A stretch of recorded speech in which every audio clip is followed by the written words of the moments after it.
اعوذ باللہ من الشیطان الرجیم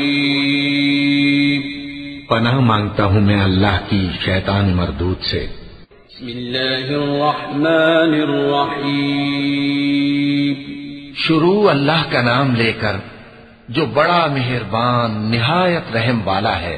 پیغمبر صلی اللہ علیہ وآلہ وسلم نے تیوری چڑھائی اور منہ پھیر لیا کہ ان کے پاس ایک نابینا آیا، اور تم کو کیا خبر شاید وہ پاکیزگی حاصل کرتا یا وہ سمجھ جاتا تو تمہارا سمجھانا اسے فائدہ دیتا۔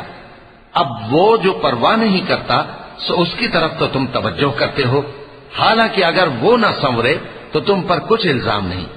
اور وہ جو تمہارے پاس دوڑتا ہوا آیا اور وہ اللہ سے ڈرتا بھی ہے تو اس سے تم بے رخی کرتے ہو۔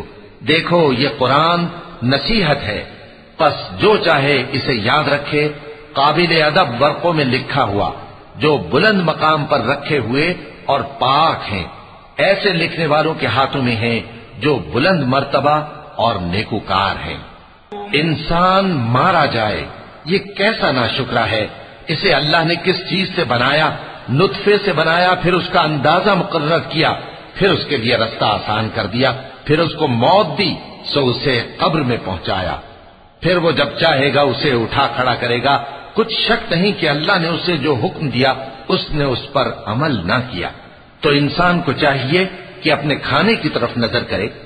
بے شک ہم ہی نے پانی برسایا، پھر ہم ہی نے زمین کو اچھی طرح پھاڑا، پھر ہم ہی نے اس میں اناج اگایا اور انگور اور ترکاری اور زیتون اور کھجوریں اور گھنے گھنے باغ اور میوے اور چارہ، یہ سب کچھ تمہارے اور تمہارے مویشیوں کے لیے بنایا۔ تو جب کانوں کو پھاڑنے والی آواز آئے گی اس دن آدمی اپنے بھائی سے دور بھاگے گا، اور اپنی ماں اور اپنے باپ سے اور اپنی بیوی اور اپنے بیٹوں سے بھی۔ ہر شخص اس روز ایک فکر میں ہوگا جو اسے سب سے بے نیاز کر دے گی۔ اور کتنے چہرے اس روز چمک رہے ہوں گے، خنداں و شاداں، یہ نیکوکار ہیں۔